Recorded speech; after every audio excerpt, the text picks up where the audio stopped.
Assalamualaikum warahmatullahi wabarakatuh. Alhamdulillahirabbil alamin wassalatu wassalamu ala asyrofil anbiya'i wal mursalin sayyidina Muhammadin wa ala alihi wasallam. Ilahi anta mansuri wa Rabbi syrah Safati Rasulullah sallallahu alaihi wasallam karomah Syekh Abdullah Mubarak bin Syekh Arifin radhiyallahu anhu. Fatihah. Bismillahirrahmanirrahim.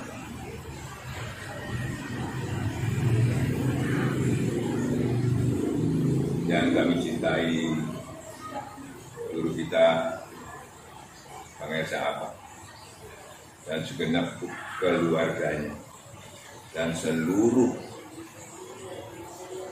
wakil talqin, khususnya pengembangan amanah dan semua iwanan apa dimanapun berada.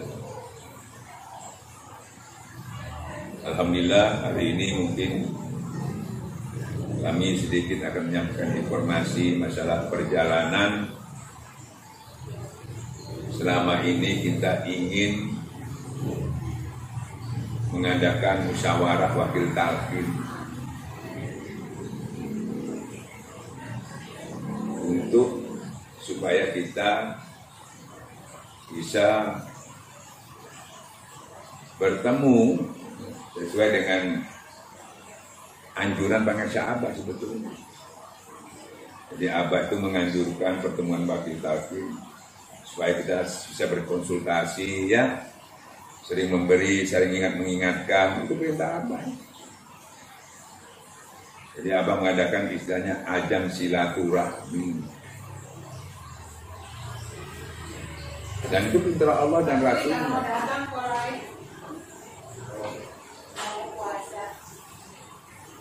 Perintah Allah dan Rasulnya. Yang selama ini dengan tidak ada pemberitahuan, tidak ada informasi, langsung acara itu dibubarkan. Sehingga hampir 9 tahun tidak ada pertemuan. Tidak ada lagi ajang silaturahmi yang dianjurkan sama Allah.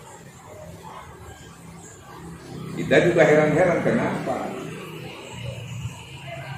tidak ada satupun wakil talqin itu yang menanyakan itu kan, atau berpikir bagaimana selanjutnya mengadakan pertemuan itu, karena itu amanah Abah. Itu satupun nggak ada yang berpikir itu. Iya. Seakan-akan tidak penting. Bahkan Wafi Udin pernah menyampaikan di Instagram pertemuan wakil talqin itu, ya, menyampaikan apa masih relevan pertemuan wakil talqin itu.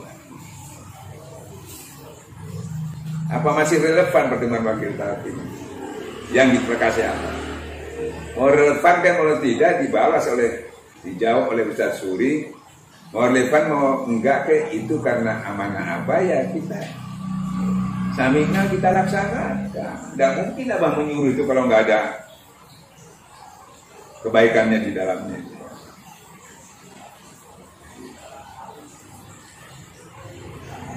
Nah di situ kita mulai ada orang yang menghalang-halangi. Kami nggak mengerti apa maksudnya. Kita ingin mengumpulkan orang-orang ini, dan itu wajar dalam satu organisasi aja yang bukan organisasi agama juga mengumpulkan tuh. Ada waktu-waktu mungkin setahun bisa sekali minimal orang itu berkumpul.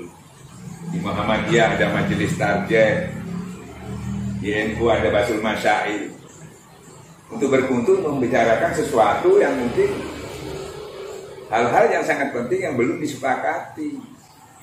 Itu diadakan pertemuan. Kalau tidak bertemu bagaimana menyelesaikannya? Maka saya Ustadz Ali bersama tim saya, orang-orang saya ini tadi, kita berusaha untuk itu, untuk kebaikan itu. Karena itu ada perintah Abah. Karena di luar pondok kita, selain sudah terhalang, sudah terganggu oleh adanya orang yang mengaku mursyid,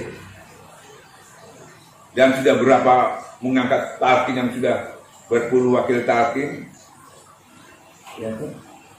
Sehingga kami berpikirlah, kita ini kok gak ada tindakan apa-apa, tidak memikirkan bagaimana selanjutnya perkembangan. Justru kita ingin berguru untuk membicarakan bagaimana kita bisa mengamankan, melestarikan ini sesuai dengan perintah Abah. Karena Abah menginginkan juga tarekat ini harus sampai ke Asia.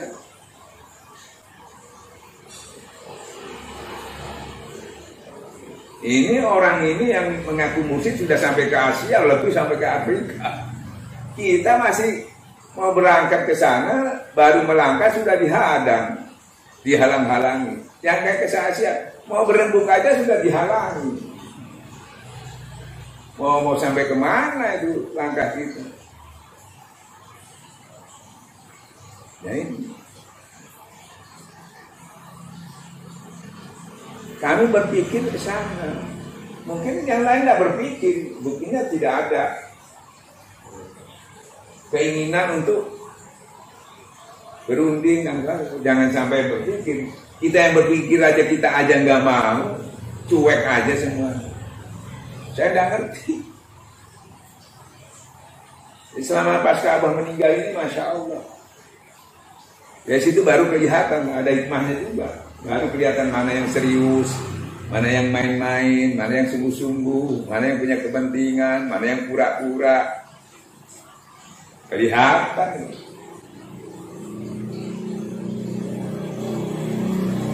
Maka dari itu sangat pentingnya kita tidak mau dikatakan nanti mengkhianati amanah Abah. Kita harus menghidupkan itu tadi, apa yang diinginkan oleh Abah. Makanya kita berusaha menggalang itu tadi untuk bisa terwujudnya utama pertemuan, dan isinya nanti kita bicarakan segala macam masalah. Mungkin masalah bagaimana ke depan generasi ini tadi. Kita bicarakan juga nanti wakil talqin ini banyak yang meninggal. Sedangkan wakil talqin ini ujung tombak daripada syiar. Tambah wakil talqin, mau nambah ikhwan satu aja dari mana? Kalau nanti wakil talqin sudah habis, jadi tasawuf ini bukan jadi tasawuf amalia lagi, jadi tasawuf ilmu nanti. Gak pakai talqin. Kan itu ya? Nah, Medan meninggal, dengan Jejen meninggal, Jawa Tengah meninggal, Pontianak meninggal, Lumajang meninggal, Madura meninggal, 2 meninggal di Madura. Dan sudah tua-tuanya. Kita berpikir, kita bicara syariat aja lah apa adanya gitu. Jangan ngomong hakikat dulu. Ini kita bicara kenyataan, realitanya begitu. Makanya Ustadz ini berpikir bagaimana supaya pertemuan ini diadakan, supaya kita bisa membahas ini bagaimana ke depan. Selama ini tidak ada yang mikir. Datang ke Surabaya, datang, makan, tidur, pulang. Nanti ziarah, makan, tidur, ziarah, pulang. Kalau masih ada Abah, nggak masalah. Ini sudah tidak apa ini. Apa yang kita akan berikan? Sedangkan pengetahuan semua ada di ujung wakil talqin semua yang memiliki, belum ditransferkan kepada generasi ini. Belum ada yang bisa kita berikan. Baik kepada cucu-cucu Abah pun belum diberikan. Yang akan bakal meneruskan nanti. Makanya saya sendirian sebetulnya. Alhamdulillah. Kemudian ada yang membantu saya, Profesor Jojo, Profesor Cuhaya. Terus lagi ada juga anak muda namanya Ustaz Khalil yang punya pondok Belajar Dunia, Ustaz Abu lulusan Kairo, dia membantu saya, termasuk wakil talqin 1 Ustaz Khalil. Kita bikinlah program itu tadi untuk disampaikan ke pusat. Niat dan tujuan kita itu dengan secara formal. Kita bikin dalilnya, ngambil dari tanbih, ngambil dari pemegang amanah, resmi, formal. Kita undang wakil-wakil talqin yang mau kumpul, kita jelaskan ini, mau enggak ikut juga merembuk ini, dalilnya apanya sudah benar apa enggak. Sebagian ada yang mau, sebagian enggak. resmi. Sebagian lagi ada yang sudah ikut diintervensi dari pusat karena ini diduga makar, mundur ketakutan, dari Mundura juga ketakutan.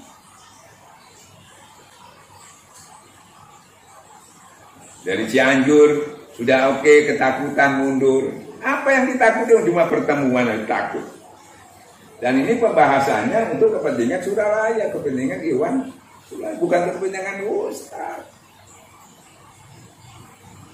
Susahnya, ingin bertemu aja susah. Nah, mulai dari situ timbullah isu-isu saya ini punya ambisi kepingin jadi mursyid, jadi mempengaruhi wakil-wakil talqin dan sebagainya. Kita mau bertemu, kita bahas. Secara keilmuan, kalau memang ada ikhwan, ada mursyid, ada wakil talqin kepingin jadi mursyid, kenapa nggak boleh? Itu hal yang wajar itu di dunia tasawuf, di dunia tarekat kalau gurunya meninggal. Tinggal dia punya kriteria enggak. Biar orang di luar bisa. Masa harus muridnya orang luar yang jadi mursyid? Jangan ditutup-tutupi, karena sejarah. Abah Sepuh aja itu, yaitu di Syekh Tolha itu mengangkat orang luar itu. Bahkan anaknya diangkat, diberikan kepada. Ada masalah, asal orang itu mumpuni bertanggung jawab, boleh. Tidak ada batasan harus keluarga, harus keturunan, enggak. Lihat sejarah, baca sejarah dong. Bahkan tarekat itu selama masih Abah hidup, tarekat lainnya itu ada, mursyid yang lain juga ada di tarekat lain, jalurnya Abdul Karim Banten, ada mursyid, berapa mursyid? Ada. Tidak ada masalah, asal mumpuni. Tidak ribut-ribut. Sampai 4 mursyid itu, tarekat ini ada mursyidnya, di Jombang ada mursyidnya, Tulungagung ada mursyidnya, sama-sama tarekat Qadriyah Naqsabandiyah. Semuanya silsilahnya kayak Sambas.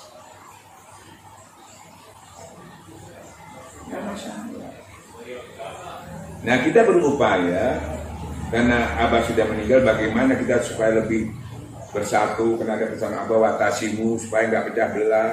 Yang kita lihat sudah mulai dipecah belah oleh salah satu golongan ya, yang mengaku mursyid, sudah mulai dipecah belah. Nah, tapi kita kurang waspada. Nah, yang sayangnya lagi, saya yang mengajukan ini juga dipecah belah. Saya yang ingin bertemuan, ingin menemukan, dipecah belah juga.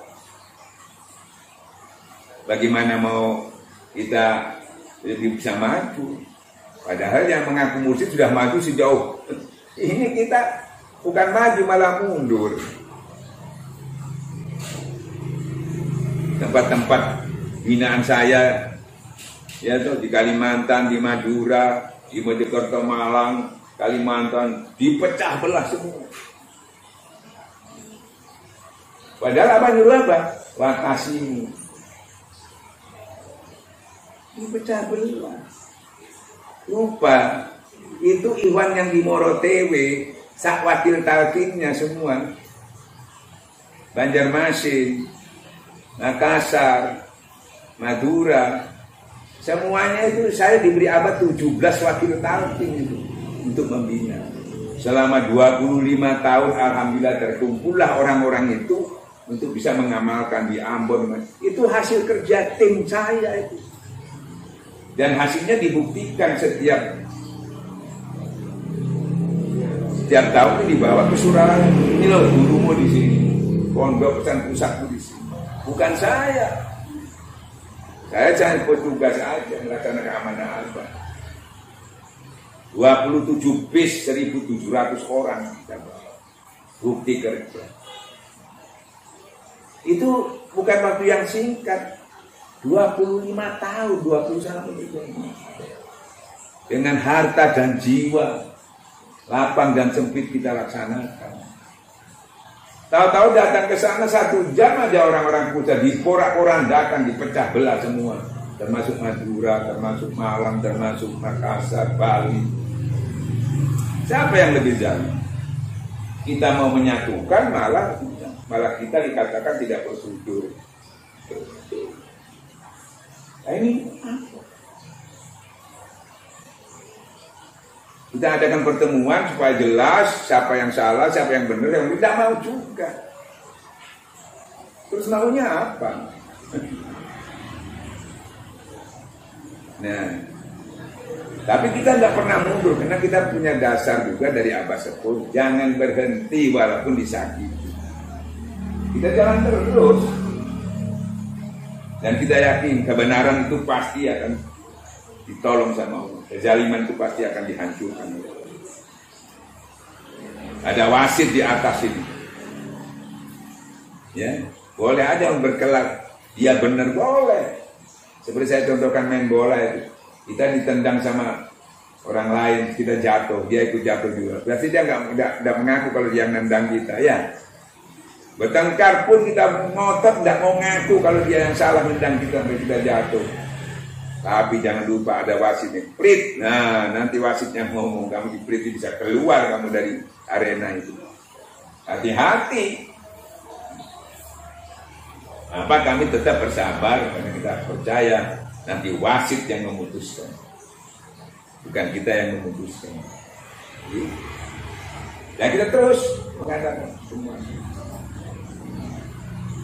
Sampaikan di sana, kadang-kadang ditolak, kadang-kadang ditolak, tapi terus kita tidak pernah berhenti. Sampai ada Profesor Suhaya ikut juga mendukung program kita ini. Nah, dia yang hadir bertemu dengan Kang Jen, bertemu dengan Baban, sudah disampaikan. Tapi ditolak sama keluarga, tapi Profesor juga waktu itu, Kang Jen juga menolak, masih dipikirkan. Beliau juga kesulitan, dilema bagi kita. Di sisi lain di sini pusat tidak mau terima, di sisi lain secara keilmuan, secara pepegang amanah dia punya otoritas untuk mengabulkan. Tapi ewo pakai ewo juga waktu itu butuh waktu 3 tahun dia itu berpikir. Sampai sering penolakan itu tadi, sampai Profesor itu menyampaikan begini waktu cerita di Profesor menyampaikan, Kang Jen, apa perlu saya bongkar kuburan Abah itu untuk minta izin?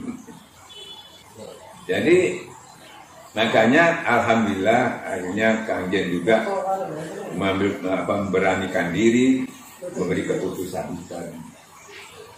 Karena insya Allah pasti beliau tidak sebodoh itu ya, beliau itu pasti sudah memikirkan akibat dan apa yang dia kebijakan yang diputuskan, pasti sampai sudah dia pikirkan betul. Gak mungkin tidak. Sebagai seorang berilmu, apalagi sebagai pemegang amanah dipercaya panggil sahabat, gak mungkin asal-asalan dia memutuskan sesuatu. Pasti dengan pengetahuan, dengan kesadaran yang tinggi, dan sudah dipertimbangkan dengan masak. Gak mungkin gegabah dia. Hanya dapat keputusan. Nah, jadi kita bersyukur selama ini kita juga selalu dihadang dengan dalil itu tadi. Tidak bisa Ustaz, ini pemegang amanah yang menentukan. Ya memang tidak bisa, kita yakin itu. Makanya kita menghubungi pemegang amanah terus. Setelah pemegang amanah memutuskan direstui, diizinkan, ya baru kita laksanakan. Kan bersyukur itu. Apa liar itu? Ya. Nah, sekarang orang kalau kita disuruh kita sudah ke pengamanah, sekarang pengamanah sudah mengizinkan. Lalu sekarang kok sampai menolak lagi? Apa alasannya lagi? Kenapa ditolak lagi sudah diizinkan? Kan gitu ya? Nah, maka dari itu kita mengadakan itu bersyukur, bukan dia para iwan, para wakil talqin harus tahu itu. Makanya kalau sampean tanya kepada kita, ya, kepada iwan-iwan banyak yang nggak ngerti. Walaupun dijawab juga sampean nggak percaya, walaupun benar yang saya nggak percaya. Lah sampean kenapa bodoh kok tanya sama orang yang kalau dijawab sampean nggak percaya? Tanya tapi dijawab sama jawab itu buat apa sampai tanya. Makanya saya anjurkan cerdaslah, tanya sama pemegang amanah. Apalagi saya setiap bulan menakib ke sana ketemu dengan Kanjeng. Kenapa nggak tanya ke sana? Termasuk orang-orang di Suralaya, ya tuh. Kenapa nggak tanya ke beliau? Dia memutuskan. Nah, sampai nggak percaya sama saya, boleh. Tapi kalau sudah beliau menyampaikan benar, sampai nggak boleh nggak percaya, karena Abah mempercayai dia. Sampai Abah mengangkat Wakil Talqin, mengangkat dia sebagai pemegang amanah karena Abah percaya. Kalau Abah nggak percaya, masa Abah mengangkat dia sebagai pemegang amanah? Loh, Abah percaya sampai jangan. Kok sampean nggak percaya? Sampean nggak percaya itu sama itu siapa? Bahaya sampean ini, sampai siapa? Apa percaya? Kepercayaan diwujudkan dengan diangkat. Sampai nggak percaya, sampai siapa? Punya hak apa sampai? Termasuk menghalang-halangi keputusan Wakil Talqin. Lah sampai siapa? Kedudukannya sampai siapa? Di dalam pengangkatan Wakil Talqin nggak ada siapa-siapa, di semua 3 orang di situ. Kang Dudun sama Abah Nur Anom sama Kang Lim. 2 sudah meninggal, jadi tinggal 1 orang. Nggak ada di situ, Baban nggak ada, Umi di situ nggak ada. Wakil Talqin yang lain nggak ada, beliau sendiri. Tapi beliau tidak otoriter, tetap bermusyawarah dengan keluarga, mendatangi Bumi, mendatangi Baban, itu di foto ada. Menjelaskan masalah ini, mendatangi, mengusulkan dengan Pak Taka juga pemegang yayasan. Tapi semua pakai alasan tidak bisa menerima itu. Bukan berarti tidak dihubungi. Lebih luas lagi beliau mengadakan, mau mengundang di Suralaya tanggal 1 Januari kemarin tahun 2020. Ya tuh. Bertempat di Suralaya. Itu gagasan beliau. Disampaikan kepada Baban. Baban nggak mau. Bukan tidak diajak musyawarah. Ini sering itu isunya di luar begitu. Mengabaikan keluarga. Makanya tanya kepada pemegang amanah. Kalau Abah percaya kepada pemegang amanah, sampai nggak percaya, sampai itu siapa? Lah tanyanya sama kita, biar kita ngomong benar, kamu juga nggak percaya. Kenapa sampai takut menghadapi pemegang amanah? Beraninya ngomong di luar. Nah itu namanya kalau itu nggak fitnah. Ya, membuat opini-opini supaya orang nggak percaya dengan apa yang kita lakukan, supaya nggak percaya Kanjeng itu memberi izin. Kan itu fitnah, itu pembodohan, bahaya. Ini masalah umat, masalah amaliyah, jangan main-main, memecah belah, memprovokasi. Hati-hati. Mohon ikhwan dan akhwat ya, khususnya para wakil talqin yang cerdas, yang punya pengetahuan, tolonglah berpikir jujur gitu ya, yang jujur, yang jernih berpikir, pakai hati nurani. Kita hasil zikir ini kemana?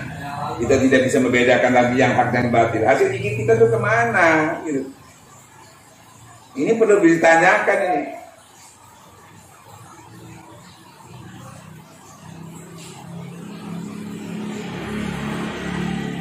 Kalau sudah Kanjeng memutuskan oke, iya, selesai.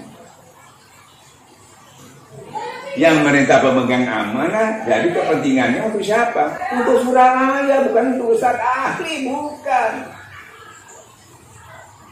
Apa yang sulit? Ya, tidak ada yang sulit. Yang sulit itu mempersulit. Pertemuan menghalang-halangi. Ya tuh.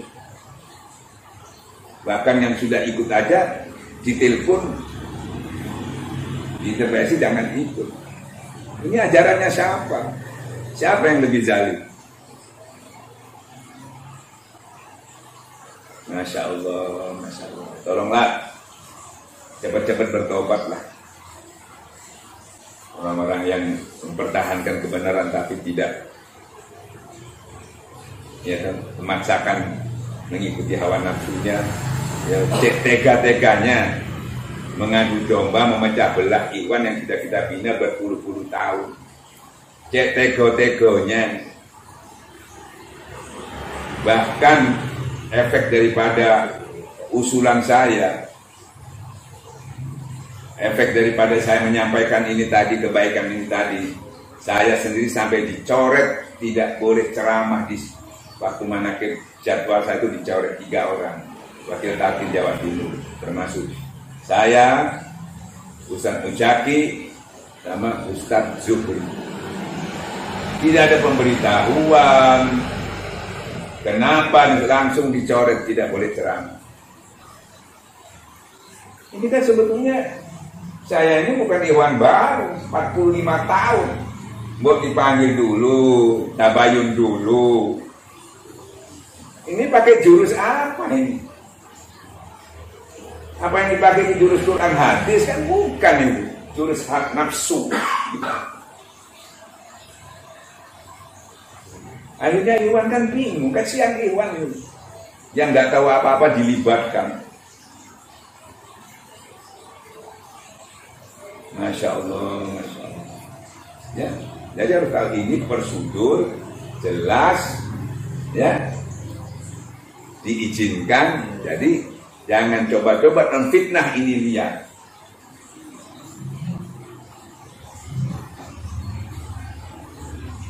Kedua, masalah pengangkatan mursyid. Ya. Yang Wafiuddin mengatakan tidak ada pengangkatan mursyid, apalagi pengangkatan badal talqin. Kan begitu ya? Nah, anggap aja mursyid masih hidup. Tidak perlu lagi badal talqin.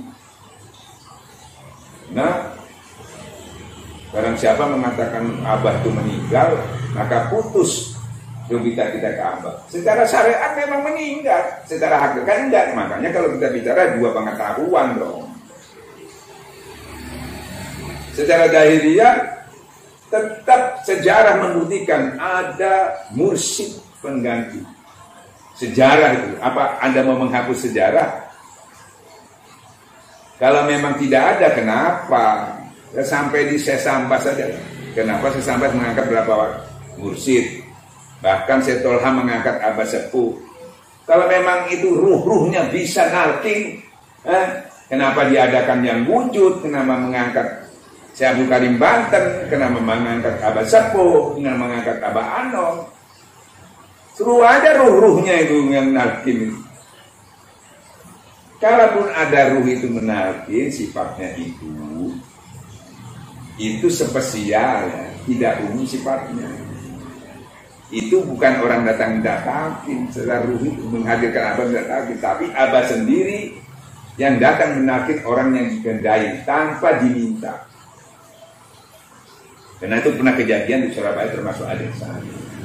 Nggak tanggung-tanggung yang menalqin itu Abah Sepuh malah. Secara gaib, tapi tidak semua. Nah, kalau ada orang minta, Pak Kiai, saya minta ditalqin.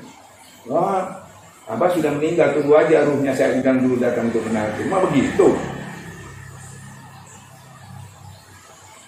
Bisa kamu manggil Abah, ruhnya suruh nalqin. Kan aneh ini. Ini nggak logika ini. Kita putus dengan Abah itu kalau kita buktinya masih Robito. Bukan mengabaikan Abah, bukan putus. Masih Robito, masih tawasul. Tapi secara zahirnya kita putus. Secara hakikatnya nggak putus, harus dua-duanya dijelaskan itu. Makanya jangan sok-sok hakikat, kalau nggak ngerti jangan ngomong hakikat. Ya syariah aja paling gampang, syariat aja paling gampang, apa sulitnya sih. Dan ada perintah di situ di Syekh Sambas yang mempunyai, yang mewujudkan tarekat Qadiriyah nama sahabat ini tadi, Syekh Sambas dia menganjurkan. Setelah guru meninggal, bermursyid harus mencari mursyid yang baru untuk menindaklanjuti. Itu perintahnya Syekh itu. Nah, kamu siapa mentawilkan lain itu? Nah, ilmu Musa berapa? Katanya nggak perlu lagi mursyid mursyid. Ini siapa yang menyampaikan? Apa ilmu setinggi sesambas?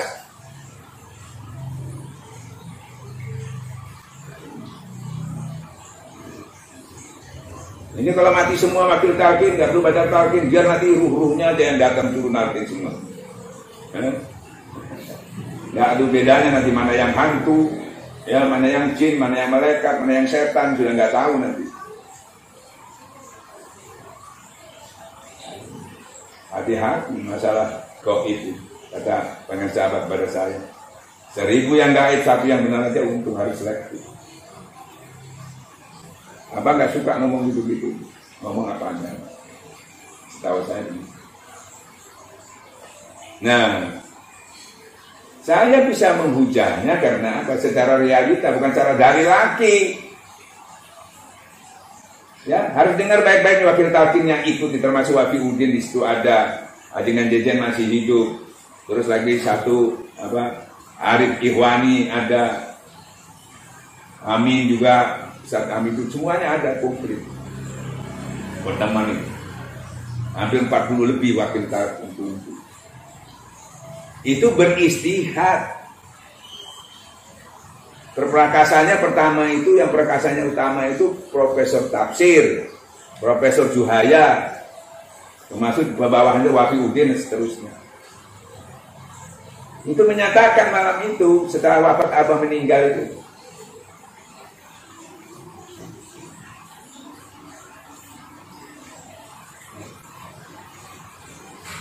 setelah Abah meninggal itu orangnya berkumpul dengan wakil talqin. Profesor menyampaikan begini, Profesor Juhaya, Profesor Tafsir, malam ini harus ada musik, tidak bersama besok, karena sangat penting sekali musik harus ada. Kita beristihad, setuju semua, setuju semua. Kok bisa sekarang Wahyudin menolak? Kok dia malam itu setuju realita? Kan ini mudah dikelan lagi. Ini realita, orangnya masih hidup. Jangan berkelit. Ya, nggak ada yang tahu memang. Ini makanya saya buka supaya tahu. Jangan ngomong dalil-dalil, ini realitanya. Sudah beristihad, bahkan sudah melakukan pemilihan. Kok sekarang dikatakan tidak ada pengangkatan mursyid? Itu sudah ada, cuma kebetulan yang diangkat kriterianya belum cukup, jadi nggak jadi diangkat. Kalau pengangkatannya sudah sahih, sudah disepakati. Yang diangkat dulu cuma tinggal 2 orang, dengan Dudun sudah meninggal, Abah Nur Anom sama Kiai Abidin, tapi semuanya tidak masuk kriteria menurut pandangan wakil-wakil, makanya tidak jadi diangkat. Tapi sudah pengangkatannya itu secara istihad sudah dibenarkan. Kenapa sekarang katanya tidak bisa? Apalagi pengangkat badal talqin, mengangkat mursyid sudah dijemahkan, sudah disahkan boleh. Akhirnya gagal. 2 tahun kemudian saya datang ke Aceh, satu rombongan Surabaya sama Madura, Kiai Madura ikut waktu itu untuk besok melihat Aceh. Aceh waktu itu sakit, kita ketemu sama Aceh. Aceh nangis Aceh. Ini saya tunjukkan biar tahu nih wan-wan, jangan sampai dengar pembicaraan yang nggak jelas.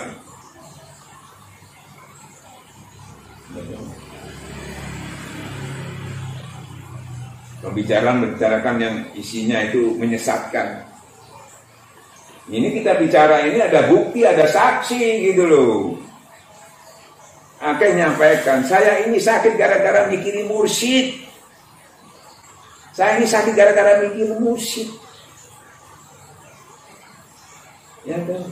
Masa torekat kita sebesar Asia ini, mursyid aja nggak punya katanya gitu. Aneh gitu. Sampai ngomong begitu. Orangnya pandai-pandai, orangnya mumpuni. Masa? Sudah 2 tahun kok nggak ada mursyid ini. Ini Aceh sendiri yang ngomong ini. Saksinya tuh Kiai Madura. Berapa ikhwan-ikhwan wakil talqin di sini ikut semua waktu itu. Nah dengan itu saya tergerak lagi untuk mengadakan pertemuan. Maka saya berkumpul dengan Ajengan Jejen, Wafi Udin, sama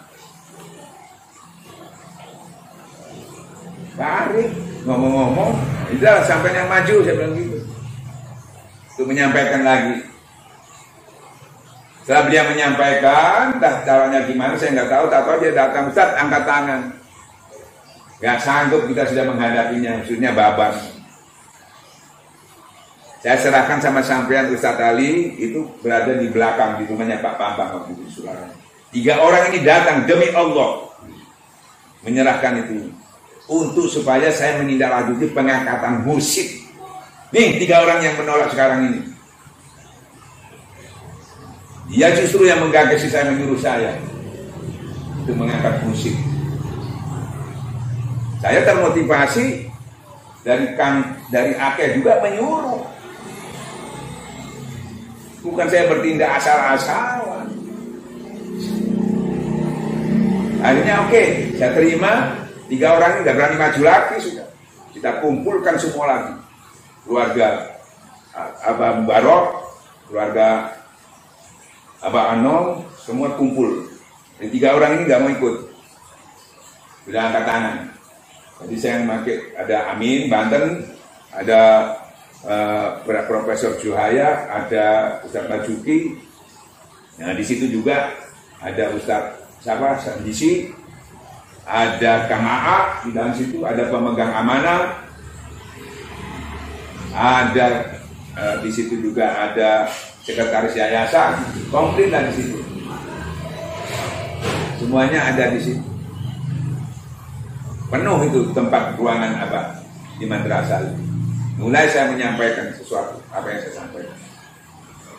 Argumen saya sampaikan. Ini loh, salah satunya saya dalam strategi, karena Ajengan Gaus ini merasa benar terus, karena nggak ada tandingan, seakan dibenarkan.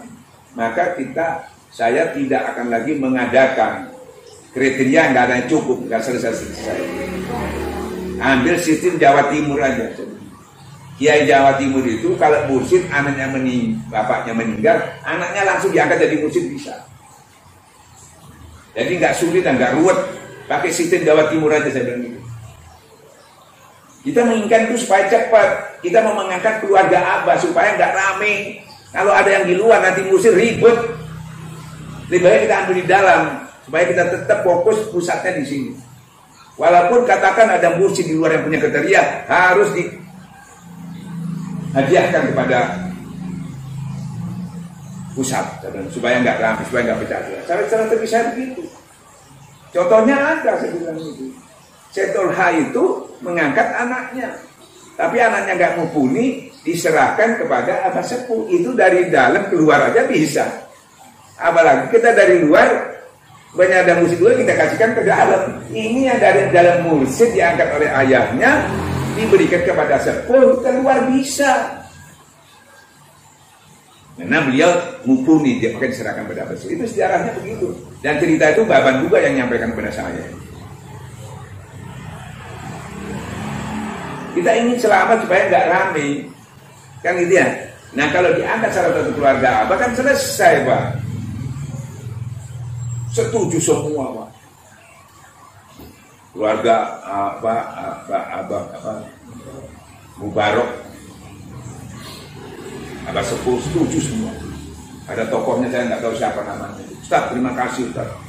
Saya sudah mengumpulkan keluarga saya semua dari golongan awam sampai intelektual itu gagal saya mengambil keputusan. Ini saya mendapatkan keputusan akurat, benar adanya. Saya setuju.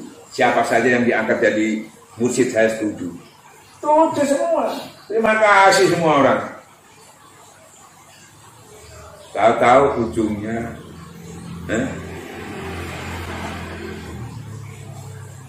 Baban nggak setuju. Nah terus pemegang amanah diberikan oleh Wafi Udin ini yang dibacakan tadi. Ini Wafi Udin. Jadi yang ditulis bahwa di sini beliau menyatakan bahwa kalau tidak ada mursyid harus cepat mencari guru mursyid yang baru. Tapi dia sendiri yang membantah bahwa tidak perlu mursyid.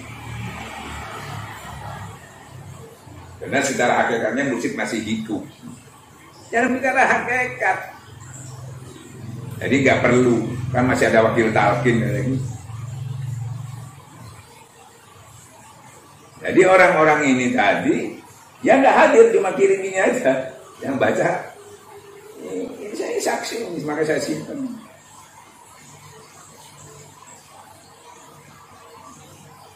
Seakan-akan juga tulisan ini, dia malah menyuruh saya, dia sendiri yang menolak.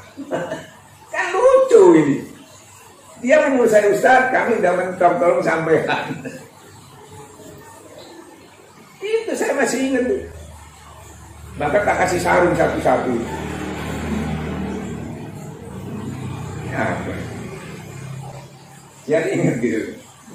Jangan lupa ya. Waktu Udin jangan lupa ya. Kalau saya dengan Jazir sudah meninggal. Sama Arif jangan lupa Arif ya. Yang jujur ya ngomong ya. Hati-hati ya. Ini ada wasit ya, ada Allah ini ya, hati-hati. Ada wasit loh ya. Jangan sama dipriti nanti siapa ngomong. Ini kerjaannya harus tahu. Hanya saya karena tidak ada lagi, saya serahkan aja, saya. Kalau gitu ya sudah selesai, saya serahkan pada keluarga sudah. Saya sampai di sini aja, mau diwujudkan tidak, saya tetap setia kepada Pondok Pesantren Suralaya. Kayak gitu. Mau diterima usul saya, mau tidak, saya tetap setia kepada Pondok Pesantren Suralaya. Nah, terus sudah. Tidak ada apa-apa lagi, terus di luar. Jangan gaus berkembang terus.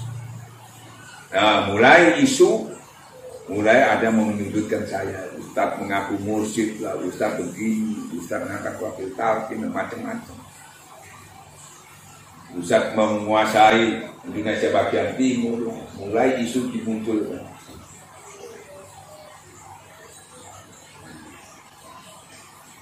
Sampai saya dicoret itu kan. Nah, setelah itu tapi saya tetap tidak pernah putus, saya tetap ke Suralaya, ketemu Bumi, ketemu Babang. Tapi Babang sudah berapa kali kita ziarah Wali Songo itu tidak pernah menemui kita. Bahkan ketua yayasan pun takut menemui kita.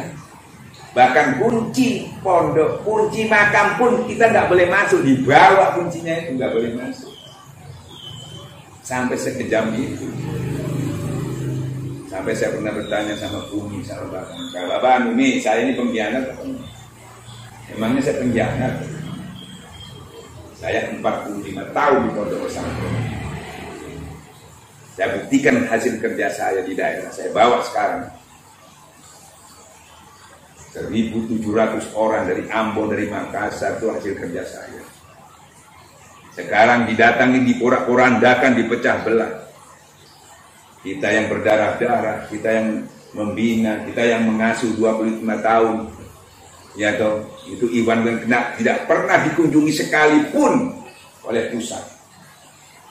Tidak ada pembinaan secara apapun, tidak ada.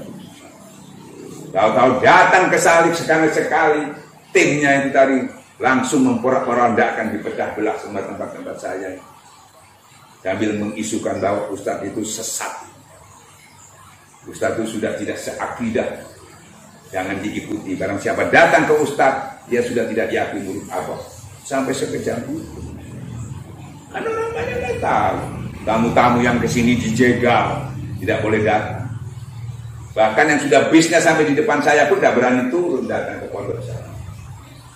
Karena diintervensi tidak boleh. Kiai-kiai Madura yang mengikut rembuk kepada kita juga diintervensi, tidak boleh ikut. Padahal sudah tanda tangan mengiyakan, ya termasuk di Cianjur, yaitu Asep itu tadi, ya sudah oke juga, ditelepon tidak boleh ikut, dipecah belah. Tapi kita tidak pernah mundur, terus kita yakin kebenaran, kita lakukan. Dan kita tidak akan pernah melakukan, tidak berani kalau tidak dapat izin pemegang amanah. Kita tahu prosedur. Makanya kita tunggu sampai ada izin. Makanya waktunya lama, sampai 3 tahun. Alhamdulillah. Ya dong, karena niat tujuan kita baik, alhamdulillah sama Allah diizinkan diri dong. Dapat izinlah kita. Maka kita laksanakan. Nah kita laksanakan, banyak juga kita undang semuanya. Tapi nggak ada yang berani datang, bahkan yang sudah mau datang aja diintervensi. Kalau datang tidak diaku lagi sebagai murid apa katanya, dicoret. Takut, yang ditakuti saya nggak mengerti. Oh ini cuma pertemuan aja kok takut, apalagi kebenaran. Sebetulnya harus datang supaya tahu persis. Tetapi apa? Setelah hasil pertemuannya malah diisukan liar, ingin memecah belah. Ya. Ingin merusak. Kenapa nggak mau ikut? Sampai sekarang terus bermunculan isu-isu yang buruk itu. Maka saya katakan, ini kalau mau tanya sebenarnya, jangan tanya sama kita. Kalau kita nyampaikan, walaupun benar, kamu tidak percaya, kenapa tanya terus sama kita? Kan satu kebodohan, tanya, dijawab, tapi tidak percaya. Ya jangan tanya, kalau mau persis percaya kepada pemegang amanah. Tanya ke sana, setiap bulan ke situ. Bahkan orang Suralaya sendiri itu, ketua LD itu Kadir itu di Suralaya. Kenapa dia muter selatan keluar? Tanya ke Kamjen. Kamjen bener apa enggak? Dijawab kan selesai. Nah cuma nggak ada yang berani tanya itu, nggak ada yang berani. Kenapa nggak berani? Karena salah. Tahu kalau salah itu. Kalau bener ya berani dong. Masa bener nggak berani? Karena salah nggak berani. Ya tuh pasti kalah. Makanya karena ketidaksukaannya keberadaan kita, dia membuat opini di luar, nggak mau tanya langsung, supaya orang nggak percaya dengan apa yang kita lakukan ini. Opini terus buat, ya, dengan dalil, dengan pakai atas nama dalil Quran hadis, itu sudah menjual ayat-ayat Allah dengan harga yang murah, dibuat untuk menumpangi hawa nafsu. Coba.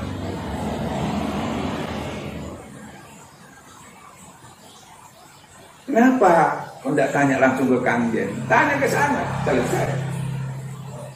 Karena beliau itu kita juga tidak berani melakukan kalau tanpa izin beliau. Karena kita ini mau bersujud. Kok bisa dikatakan liar? Ente yang liar. Karena sampean itu menolak tidak pakai bersujud. Tidak punya pengetahuan yang jelas. Ujahnya juga nggak jelas, ngawur semua.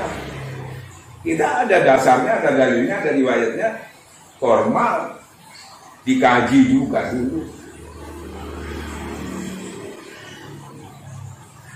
Nah kita tahu siapa pemegang, semuanya tahu, ente semua juga tahu bahwa siapa pemegang amanah. Apalagi Wafi Udin, sangat tahu dengan beliau itu ada, beliau sering ke sana bahkan nak sujud, ya tuh. Di depannya beliau itu tadi, karena tawaduknya beliau kepada Kamjen. Dan kenapa sekarang kok nggak percaya? Abah aja percaya sampai diangkat jadi wakil musik apa pemegang amanah. Kenapa kita ini nggak percaya?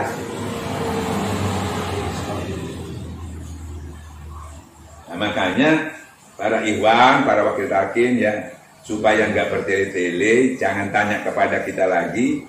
Jangan buat opini lagi supaya sampai tidak kedosan membuat gibah dan fitnah. Tanya kepada yang bersangkutan. Kalau kurang puas lagi, ya kami sudah mengundang sampean supaya tahu persis masalahnya, tapi sampean nggak mau.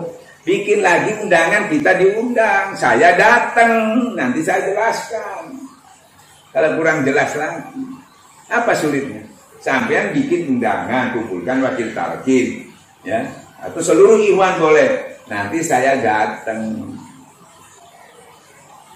Selesai kan? Tapi kalau tidak pertemuan sampai kiamat pun nggak bisa. Makanya Allah menganjurkan Kita disuruh tabayun, disuruh musyawarah. Nah perintah Allah itu mau nggak dilaksanakan. Kalau kamu berselisih kembali kepada Quran dan hadis. Itu perintahnya. Tapi kita nggak melaksanakannya. Saya melaksanakannya. Saya undang berita sampai, tapi sampai nggak mau. Loh kenapa nggak mau? Alasannya apa? Alasannya nggak sah. Nggak sah gimana? Orang sudah ada izinnya tanda tangan beliau. Bahkan anak beliau diikut sertakan dalam pertemuan itu. Dan sekaligus dia diangkat jadi wakil badal talqin. Kok bisa mengatakan tidak sah? Nah. Kalau yang diributkan stempel lah, itu tanya langsung akhirnya. Kuat mana stempel sama tanya sama stempel bisa dipalsu. Ya tanda tangan bisa dipalsu. Kalau orangnya masa bisa dipalsu? Apalagi orangnya ada di depan Anda. Bukan orangnya itu di Mekah di Amerika, ada di depan hidung Anda orangnya, tinggal tanya ke sana. Apa yang sulit? Jangan mempersulit. Ya. Memang Rasulullah itu menyampaikan. Ya, maukah aku tunjuki kamu, kata Rasulullah. Ya, sesuatu pahala yang lebih daripada sholat, puasa, dan sedekah. Ya, lebih daripada sholat, puasa, dan sedekah. Apa itu? Mendamaikan seseorang. Damaikan. Bukan dipecah belah, mendamaikan pecah belah. Ini namanya memutuskan silaturahmi. Ya, masa nggak ngerti dalilnya memutuskan silaturahmi itu? Apa hukumannya? Neraka jahanam.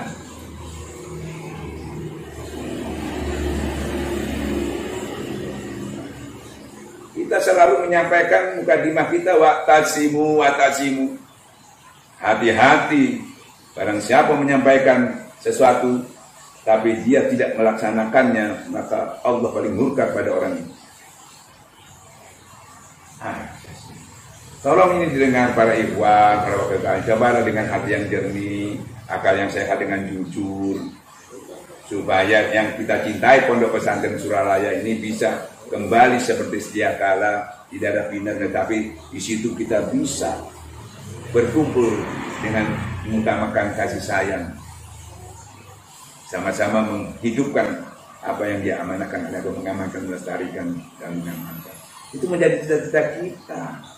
Makanya kita terus, siapapun yang menghalangi, kita tidak akan pernah sampai itu terwujud. Saya kira itu yang saya sampaikan. Maaf karena saya ini orang Surabaya, temperamen saya orang Surabaya, saya bicaranya begini. Tapi yang penting itu isinya yang harus dipahami. Kan ya? Ada yang tanya? Silakan.